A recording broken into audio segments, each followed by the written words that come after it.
उस समय चाहे वार्ड पंच जनप्रतिनिधि हो, चाहे सरपंच हो, चाहे डेलीगेट हो, चाहे समाज सेवी हो, चाहे किसी भी संगठन का हो, चाहे किसी भी पार्टी का हो, वो दिल की आवाज से बोल रहा था कि इस थाने के अंदर ये सीआई इतना लापरवाह है, ये कांस्टेबल इतना लापरवाह है, ये एएसआई इतना लापरवाह है, ये खुलेआम बोल रहे थे। और हमारी सबकी मांग एक ही थी कि वो पूरा का पूरा थाना के अंदर जो कर्मचारी दोषी है उसको बर्खास्त किया जाए, लेकिन कोई नियम प्रक्रिया के आधार पे हमारी मांगे मानी है और हम लास्ट तक लड़ाई लड़ेंगे भी सही। मैं प्रशासन को भी कहना चाहूंगा, विधायक होने के नाते मैं बर्दाश्त नहीं करूंगा, बर्खास्त करने की क्षमता रखेंगे हम, ये बताना चाहूंगा। और ये जो फर्स्ट जो बताना चाहूंगा, दोहरा ब्लॉक के अंदर तेजकरण जयकरण पुलिस निरीक्षण अधिकारी पुलिस थाना दोहरा सस्पेंड।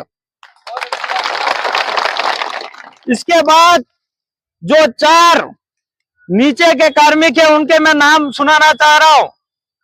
वलम राम पुत्र दूल्हा उप निरीक्षक सस्पेंड,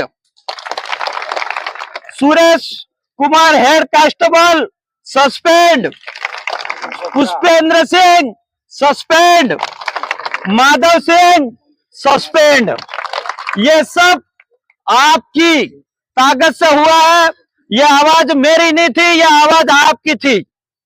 साथियों, सोशल मीडिया पे काफी सारी बातें भी चल रही है, ये विशेष जाति से विधायक टारगेट कर रहा है, लेकिन मेरा भाई भी होगा तो भी मैं नहीं छोड़ूंगा इस चीज के लिए। इसके अंदर हमारे समाज के भी है एक भाई, हमें भी दुख होता है, लेकिन ये पुलिसकर्मी जब उनके पास वर्दी होती है और हाथ में लाठी होती है, बिना गलती से सिंघम के रूप में काम करते हैं, वो हमें दुख होता है, इसलिए हम आपको साथ नहीं दे सकते।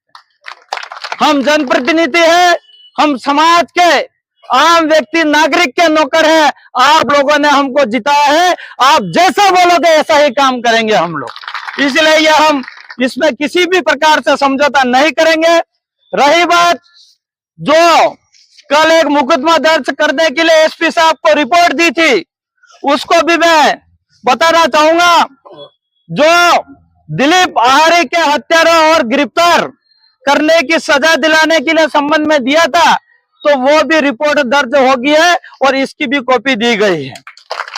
साथियों, इसके अलावा एक अपनी मांग थी कि सरकारी नौकरी, वो जो हमारा परिवार है, दिलीप भाई परिवार के पिताजी 10वीं फेल है और उनकी एक बहन है, वो जीएनएम नर्सिंग कर रही है, शायद 3rd ईयर चल रही है, और एक छोटा भाई है उनका गोविंद भाई है, 12वीं में पढ़ रहा है और इसकी 17 साल की एज है, लेकिन अभी वर्तमान एज जो भाई हमारे दिलीप भाई के पिताजी जो जीवराज जी को एक संविदा कर्मी सरकारी नौकरी जो रघुनाथपुरा गांव के अंदर हॉस्टल है, इसके अंदर नौकरी दी गई है।